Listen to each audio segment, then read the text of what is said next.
welcome again, everyone. Thank you very much for joining this first webinar of a series of 4. And today's question is how to stay ahead in today's business world with the focus on diversity, recruitment, and retention.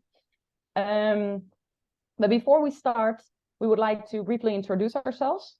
My name is Feitje Mos, and I'll be the host and co-speaker of today's session. As you heard in my little mistake in the previous sentence, I'm Dutch, originally from the Netherlands, but I'm currently living in Barcelona, Spain, and I work for BBI as head of vision and analytics and as a trainer. But I'm not alone today. I'm doing this session with Paul van Zenten. Good morning, everybody. I also work for BBI. I'm an American living, working, and retracing my Dutch roots in the Netherlands, and I'm an expert on the labor market developments in Europe. Thank you, Paul. So what are we going to talk about today? We start with the labor market developments. After that, we will address the changes that come with that.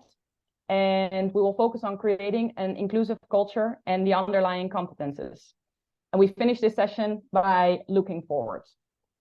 But apart from feeding you with all this theoretical background of the subject, we will also want it to come alive, to let you think about it. So to make the theory a little bit more tangible, we also introduce a real-life business case and will regularly ask you for your input. And I would actually like to start with that right away. We also already saw some things popping up in the chat, people logging in from different parts of the world or Europe. But we're also very curious to see how international our group is on the work floor. So could you please type in the chat with how many different cultures you're currently working? You can name a few if you want as well. So we can see how international we are. So give it a thought and type it in the chat.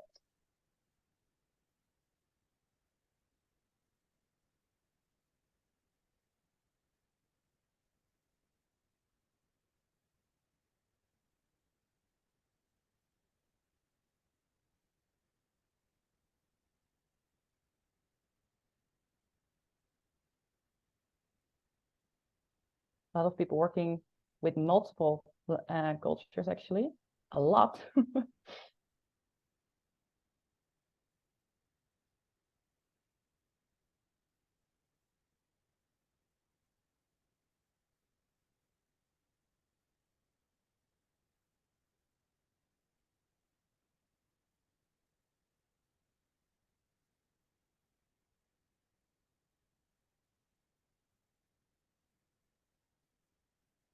Great. I think we'll go from there. Thank you, everybody. We're not going to spend too much time diving into this just yet, but we'll keep this knowledge in mind for the future. And hopefully it was interesting for you to see everybody else's interactions. Starting us off, we're going to dive right into the labor market developments, and we're going to start with an example. Germany in the 1950s and 60s was facing huge labor shortages. Because of that, they signed guest worker programs with some of their neighbors. Greece, Italy, Turkey, Spain, all allowed their citizens to live and work in Germany for a few years to help support the economy. This, of course, helped. And eventually, the German government allowed some of the guest workers to stay permanently. Unfortunately, there was little to no cultural integration support, leading to a lot of miscommunication and tensions between Germans and the newly settled immigrants. Today, we're facing a similar root problem, the shortages, though there's different context.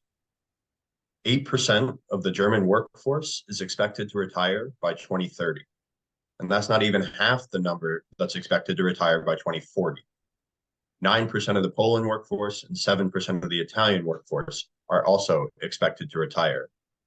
And all throughout Europe, we're seeing similar situations without enough people to replace those retiring.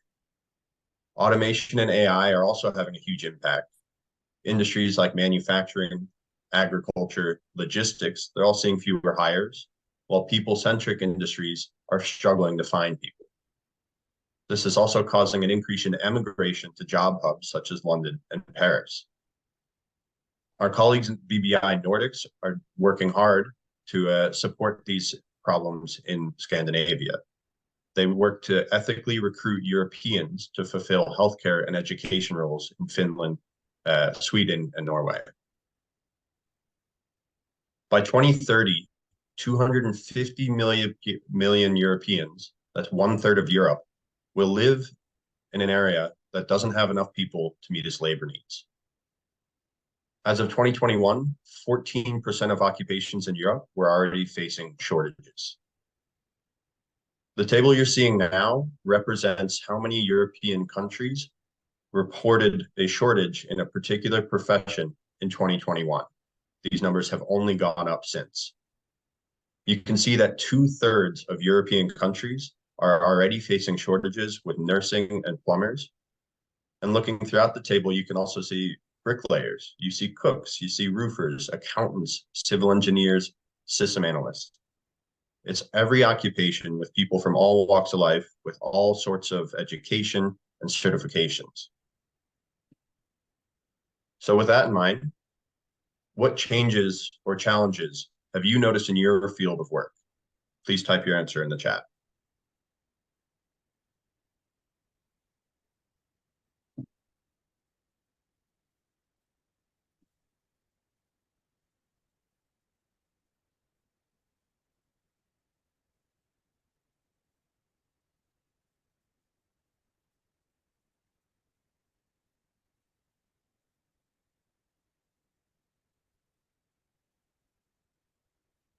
AI is a big one that we see. Cultural differences, of course, especially in clients. Yep. Difficulties recruiting the right profile. Absolutely. And ageism. Labor shortages. Yep. As an organization that works in the language field, we of course come across translations and have partners and colleagues and peers that work within translation companies. We're seeing them get hit quite heavily by AI. We're also understanding that rural areas are being impacted heavily by aging and birth rates, especially as the economic focus shifts. To tie this into the real world, I am going to pass this back to Feike. Yeah, thank you. So as I said before, we're also diving into a real life business case. So another company that suffered from labor shortage and immigration is one of the biggest IT companies in the Netherlands. And before we got the opportunity to work with them, they were having trouble sourcing locally. So they therefore made a decision to start recruiting and sourcing on a global scale, meaning that they went international. But seeing all the answers in the chat, we all can understand that going international comes with challenges. But what challenges do companies experience and how do you respond and capitalize to that? We'll dive into that in our next topic. Think about a time in which your communication or your understanding was limited because of differing language skills. Or what about a time where you were unsure what behavior was appropriate because of cultural differences? Maybe you're experiencing this right now as you listen to a native speaker. This kind of thing is what we call a fluency gap. It's when communication or behavior is limited due to differing languages or cultures. We'll often differentiate between linguistic or language and cultural fluency gaps. When these are left alone, a fluency gap can create a host of negative feelings, which hurts your efforts to develop an inclusive culture. Organizations, including the managers, the team leads, the leaders, must understand the impact and the pain points that come along with multilingual and multicultural organizations and the gaps within them. Doing so will help you establish the pillars of inclusion, which we'll talk about very shortly. Diversity is a must. It's also inevitable these days. As everybody mentioned earlier, we're working with a host of different cultures, and that was just national cultures. Diversity comes in many shapes and sizes. It can be nationality, religion, gender, profession, age, education. When you have a diverse organization, you have to support it with a unique inclusive culture. And that's different for every team, for every organization. An inclusive culture is a culture which demonstrates values, and it shows those involved that they are valued. It shows appreciation, it's welcoming, and it leverages the strengths of everybody in it. An inclusive culture is also built on what we mentioned just a minute ago, the pillars of inclusion. These are 4 pillars. It's to treat everybody fairly, to treat everybody with respect, to show everyone their value, and to show them and mean that they belong. This is further supported by what we call psychological safety. This includes safety for inclusion, safety to learn, safety to contribute, and safety to challenge others. Another way you can think about it is diversity itself is about the mix of people you have, while creating an inclusive culture is making that mix work. When you're able to create and maintain an inclusive culture, there's a lot of measurable benefits that every individual, team, and organization will have access to.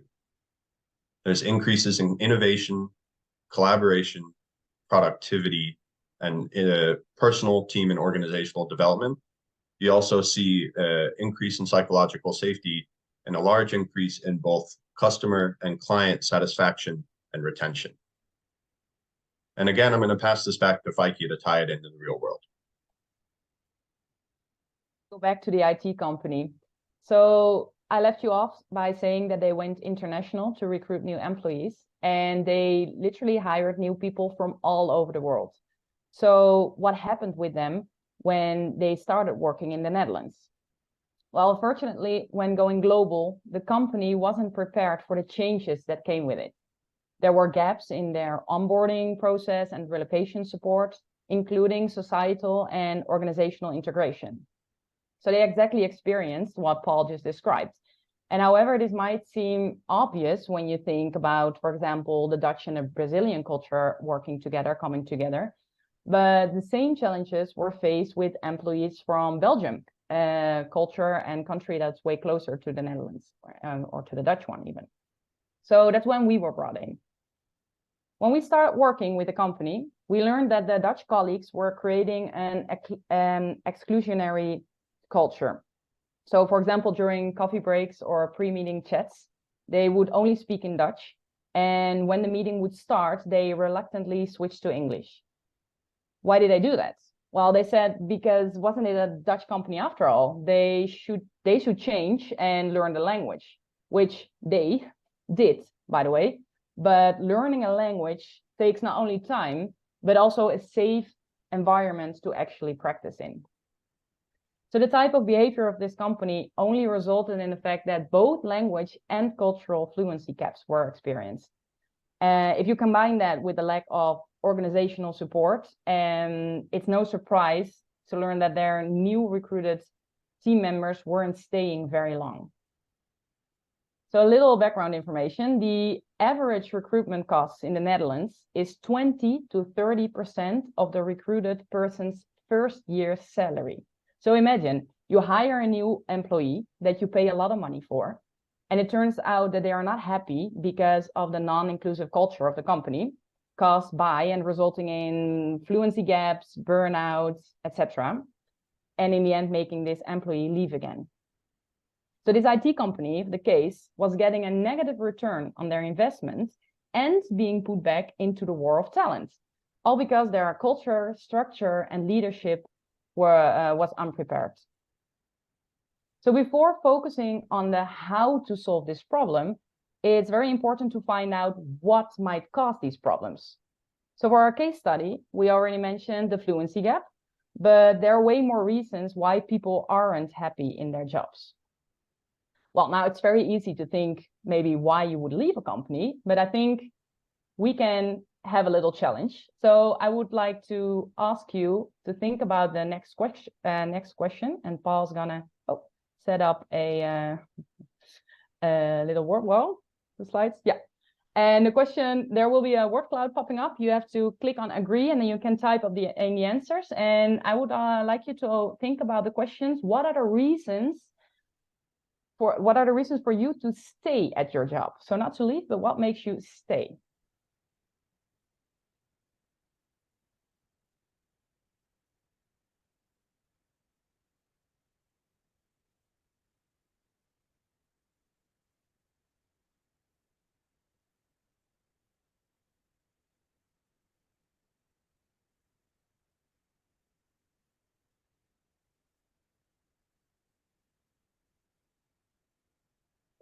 It's an anonymous word cloud, by the way, so you can type in as many answers as you want.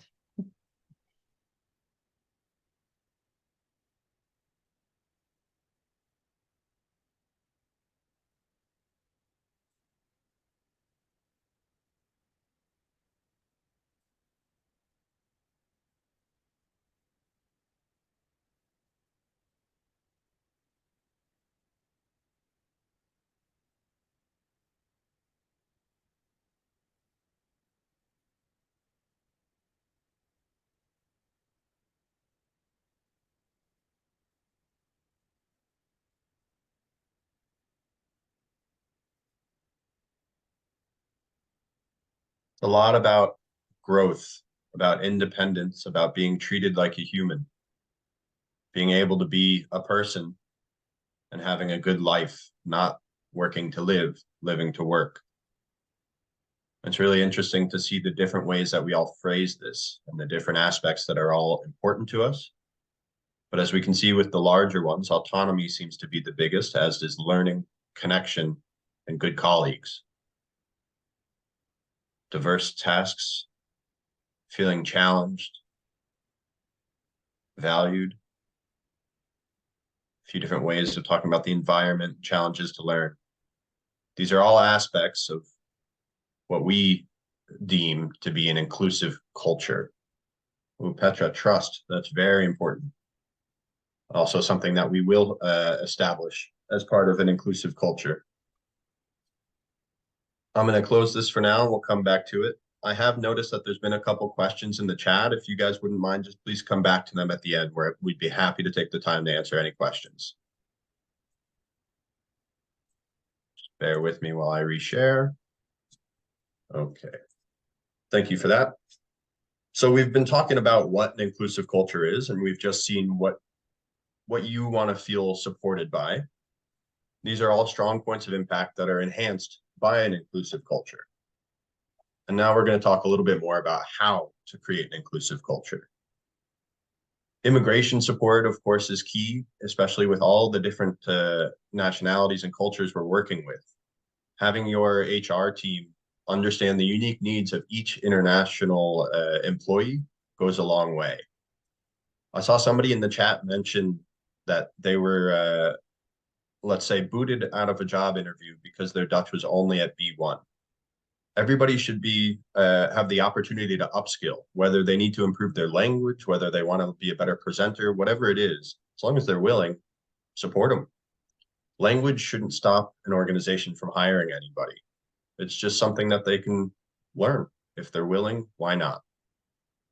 And another thing we've seen in that word cloud was the total well-being. We saw a lot of autonomy and work-life balance.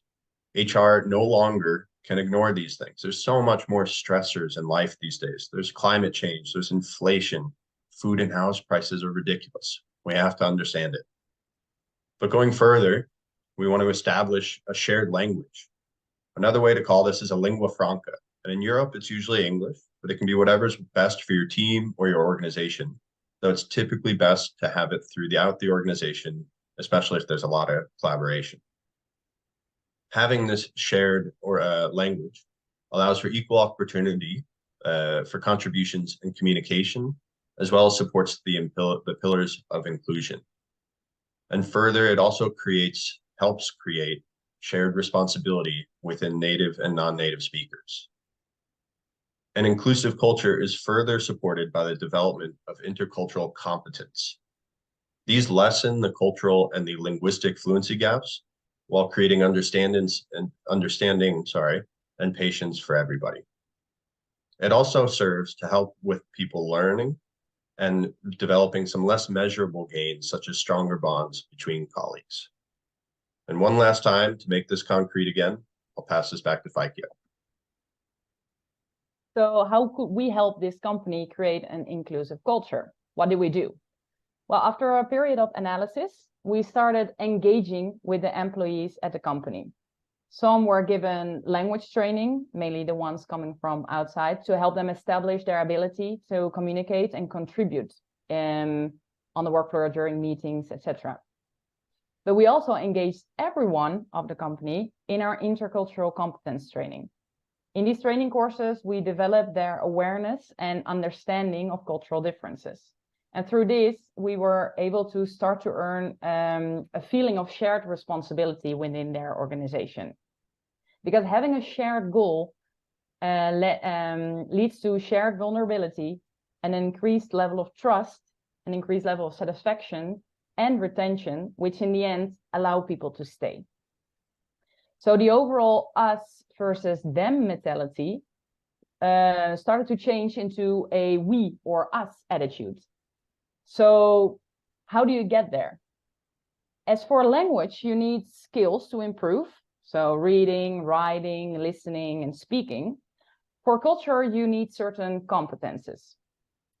What those competences are that you need for an inclusive culture, that's what Paul's going to talk about in the next topic. To make it short and clear, the foundation of an effective multicultural organization is built with intercultural competence. It's built with a shared language, with strong and authentic leadership, and a communication structure, which is the backbone of every organization. There also is the inevitable, and you should want, diversity, equity or fairness, and psychological safety. When you can combine and sustain all of this, you can earn the benefits of an inclusive culture. You can establish your inclusive culture. These benefits, of course, also have a strong impact on the financial bottom line and are all very measurable. If any of you want more on that, just let us know. We'll be happy to send the sources over. Looking forward, we've talked a lot about fluency gaps, intercultural competence, lingua franca today. These are all points that we didn't go too far in depth on, but these are also the exact things we're going to expand on in our next webinars. Yeah, exactly. So as I said in the beginning of this webinar already, this was only the first session from our series of 4. And on this slide, you see all the other sessions listed. So on the 10th of October, we will dive into intercultural competences as an essential skill for the future. Then a little month later, on November 9, we highlight how culture impacts language, going beyond the lingua franca we talked about today. And our final webinar on November 30, we'll talk about effective communication and fluency gaps, where we will focus on the crossroad of language, intercultural competence, and diversity, equity, and inclusive culture. If you have not registered for that yet, you will find a QR code on this slide and the following 2, where you can still do this. So yeah, we're happy to see you there. And for now, we also already saw some questions in the chat, but we would like to give the floor to you to see if you have any questions for us. You can send them either in the chat or open your camera or microphone to speak, reminding you that we are still recording.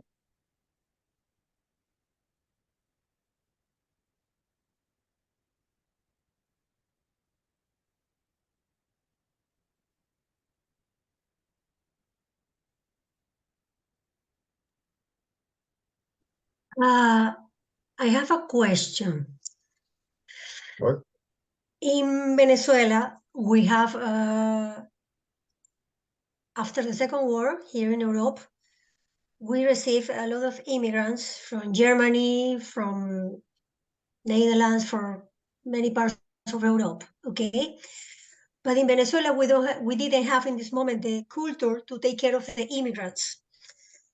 In this moment, we didn't have the culture to teach Spanish to the immigrants. And then the immigrants need to do by herself. After all this was happening in Europe, still when came to Venezuela, they need to find a way to learn the language. But here in Netherlands, when you come, everybody say to you, you must learn Netherlands straight away. But in Venezuela, it was not like this. Nobody say to you that you need to learn Spanish. The people do it by herself with the music, with games, friendly. We have the culture of the beer. And then it's get more easy, the language, because it's culture language or body language. Yeah. It's big difference when you came here and then they push you to do it. They force you to do it. Maybe because language is only one tool. You have many. I think this is the most important, to be friendly in the other ways. In the companies, the people will be more happy, because I ask every day to people, Dennis living here, and everybody say, no, I go for the money, or I go because I like what I do, but not because I like the company. That's why I write there, maybe decoration, maybe color, maybe music, maybe friendly environment. No talking, just games is also nice to make you happy. If you go to have funny time in your work, it's also nice. Yeah, it's very important to have a mix. Of course, we have been stressing language, but it is not the only thing. And as you said, in Venezuela, people were able to start communicating. In that type of situation, when a language isn't being learned, there are other priorities, and being more expressive is very helpful. Like you said, there was the body language culture and drinking and beer, and you can create bonds without the language. We also understand that learning a language can take a long time. It's different for every learner. It can take 6 months, it can take 3 years. Showing an effort is nice for the locals to see that it's not just them changing things. That's really important, but it's also really nice in our experience and my personal experience to gain a strong insight into the local culture, which leads to a lot of really interesting conversations. I've had so many, as I'm learning Dutch now, I've had a lot of really interesting conversations because of the words I learned. And sometimes you see little things in the culture, like in Dutch, the word, I'm going to butcher this pronunciation, so my apologies. Schuld, schuld. It's the word for both debt and for guilt. And that's something when I first learned, I was amazed. And I think I spent the next week talking about it and just having little conversations, picking up different people's perspectives. So language does offer quite a lot. Yeah, that's right. Thank you for that. It's a very good point to make sure that the environment is also open and flexible. How resources? Absolutely. I will grab your email as long as it's clear that it's you. I can send you some sources later. As for the losses, would you mind us offering a little bit more about your second question? I'm not sure I fully understand. Yeah, by the way, you pronounced my name perfectly. So thank you. Shout out USA. I'm always excited to meet a fellow American. So I'm from New York, and in the example, the case study example that she gave, she mentioned the statistic of how much is lost. Like it's like 20% of the first year's salary, I think is what you mentioned. So I'm just curious to know how that is calculated. Like, how do you? Yeah, so that's actually the average cost for a recruiter in the Netherlands. That's what they charge. Oh, okay. So I misunderstood. Okay. Yeah. So of course, go ahead. No, sorry. Go ahead. I was just going to say, so of course, the bigger the role, the bigger the impact, the bigger the loss, and then they're further in the red while being thrown right back into looking for more people. I see. And so my next question was about, like, as a job hunter. So I'm American, I'm in Sweden now, and I'm just curious to know how, like, as a seeker of employment, how you guys might have some recommendations on like dropping gems of like intercultural and competency. Swedes are, from what I'm learning, very risk averse. So part of it isn't necessarily that they're not hiring foreigners because you're a foreigner, like it's just because I don't know if who you are and where you come from will mesh with the culture of our organization and our society and so on and so forth. So if you have any tips for like a job seeker when they meet a recruiter that's like, oh, but you haven't, lived here long, perhaps you won't really know, Yeah. Do you have any recommendations on navigating that? Yeah, I would share that vulnerability. I would share that you're aware that this is how things are normally done, but you're interested and you're motivated to learn and you're excited to learn in different ways, whether that's learning Swedish, whether that's having conversations about cultural differences, sharing that you're feeling that impact, but are still striving in my eyes, would make a huge difference. Okay, that's really helpful. And my last question, sorry, everyone, is so potentially stepping into a role as a manager for a team here in Sweden. How do I take stock of the cultural differences that might exist with my team, especially as a supervisor, someone that would be giving feedback, somebody that would be communicating in various ways? How do I get in and have a good framework that I can use to navigate the differences on my team? Yeah, great question. The first thing I'm going to say is observe, especially for weeks. In the UN, when they send people abroad, they tell them to observe for 100 days before doing anything, especially as managers. Don't come in and change something in a culture that's not yours until you have a firm understanding of the differences. But there are tools that we have and that we recommend that make that a lot easier. As a leader, we use what is called the Intercultural Development Index, the IDI, and this helps you gain an understanding of how you adapt and how you work within different cultures. We also have something called the Cultural Profiler, which has 10 cultural dimensions. This is things like a scale for indirect and direct communication, or how hierarchical your culture is, the approach to time. There's 10 important aspects of life that are universal, where this profiler places you as well as different cultures on a scale. And this is such a good talking point. It's such a good starting point to have these conversations, to establish awareness and to understand what's important, as well as to start to figure out where you need to be based on the needs of your team. And that's something, sorry, go ahead. No, I was just going to say, thank you so much. And as an American, sometimes we get to places and we talk a lot, and we don't have a lot of knowledge of the other world. So 100-day observation is a really great one. Thank you so much again. Absolutely. And if you're interested in either of those tools, feel free to send a message. Yeah. No, I wanted to add that indeed, awareness is the first step. So even if you don't know the solutions or exactly what to do, it's always good to be aware, to know that you're you sound like you're already aware of the fact that you might seem to do or see different things differently than someone who you're interacting with. Another solution that can also help is ask.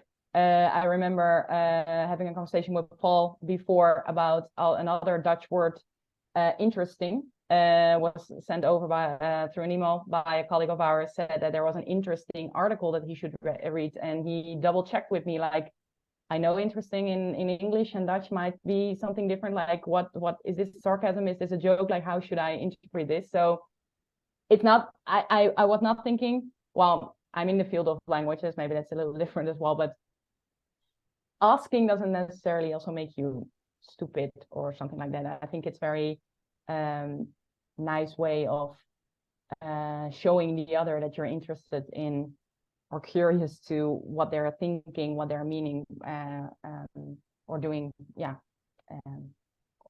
sorry, what they just did, let's say, or what their behavior is about. I see a hand.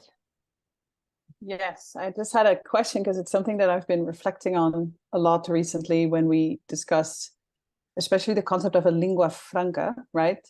So I'm originally from the Netherlands. I've lived in Brazil for the last 15 years and now just moved to Portugal. So I've worked a lot in the Brazilian market, had to learn Portuguese. It's the most beautiful language in the world if you've never, it's very beautiful. And here I've struggled so much to sort of convince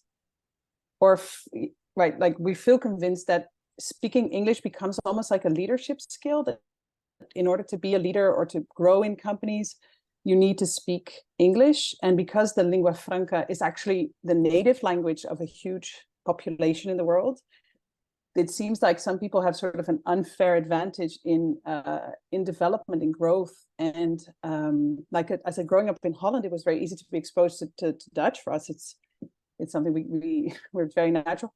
But having been spending time in Brazil, I see it's not so easy because it's a huge country. So until you get exposed, until you have good education in English, so these incredible Brazilian executives, I'm not to generalize, but a lot of them don't have opportunities to grow in companies because of the lack of speaking the lingua franca. And I'm sort of struggling with this of how we avoid a sort of a, to use a bit of a strong word, like a neo-colonialism in language by imposing a language that for a few people it's a native language and for others it's a far stretch, with that giving really big advantages and disadvantages and not creating this inclusive culture.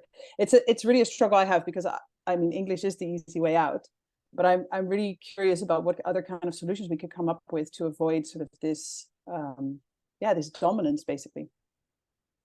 Yes, I will try and answer that a little bit today. That will also be a huge part of our fourth webinar in November 30th. But this is a huge aspect of the fluency gap. And somehow we need to establish that shared responsibility while also recognizing people for their skills that don't, language is not a decider of if they're a competent employee, a competent leader. Of course, the communication is very important. But for a multinational company, were you saying this company is based in Brazil and most of the people are speaking Portuguese? It depends. I'm a freelance facilitator, so I worked with European companies that have headquarters in Brazil. I've worked with Brazilian companies trying to go into it's a challenge both ways. Yeah. We are seeing trends that more and more people are firmly understanding that language cannot be a deciding factor in somebody's role. Unfortunately, it's hard to push people to understand this themselves. They need more motivation, and forcing them into it is only going to cause them to go the other way. We have to be aware of it's called psychological reactance. Making people do something they don't want to do is going to create a stronger opposite reaction. So establishing the context like we're trying to do today is a good first step. And if they can buy in on the need for diversity and the inevitability of diversity and the different skills that come along with that, that's my first step. That's also the hardest first step. And showing them the way. In the States, we often say you can lead a horse to water, but you can't make him drink. I know this isn't a very concrete answer for you, but for me, this is the absolute foundation that is necessary to create this change in mindset. So it's time, it's conversations, it's familiarity is also huge.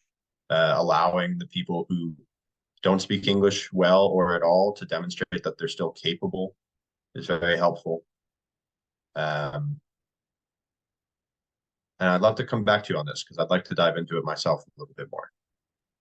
No, thank you. I think it's not. I wasn't looking for the solution. I think it's not a solution. I'm just so, like I said, in my work, I'm really conscious of this, and I'm hoping one day maybe we can all have just the Babelfish translation, and everybody can just speak their native language and be as intelligent or as smart or as funny as they'd like to be without language barriers. That's sort of the utopian scenario, right? So that everybody, you don't feel limited by not being able to speak the common language. I think that for me is the utopian answer. But thank you for your thoughts.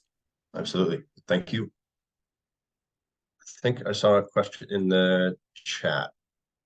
Philip saying, here in Nigeria, many of the multinationals from Europe do not practice the same things they do in Europe. Instead, they casualize the most of the jobs. And in many cases, there's a wide disparity in wages of persons doing similar roles. How can this be addressed? That's a good question.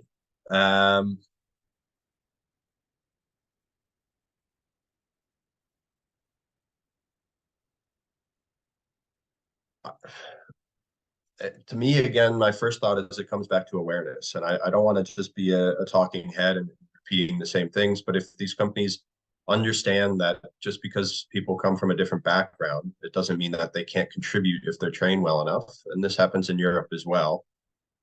It's a good start. I'm a little unclear if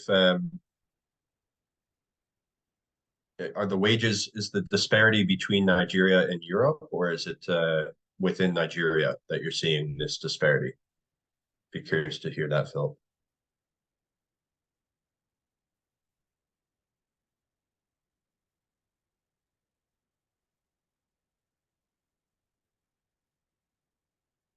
And in the meantime, we have another question from Lena. As a Swede who is a manager in a multicultural environment, this is advice, perfect.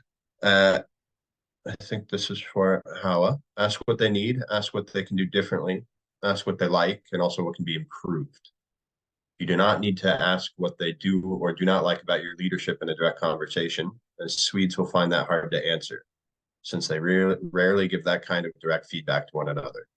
Listen closely to the answers and read between the lines. What they do not say is also important. Thank you very much, Lena. Were there any other comments, questions, concerns, what have you? We will be sharing this. This was recorded, so we'll send the recording as well as the slides. And I believe somebody asked for some sources as well. So if you're interested in sources, please just let me know. And if there's no more comments, questions, concerns, thank you everybody so much for your time. We really appreciate you coming.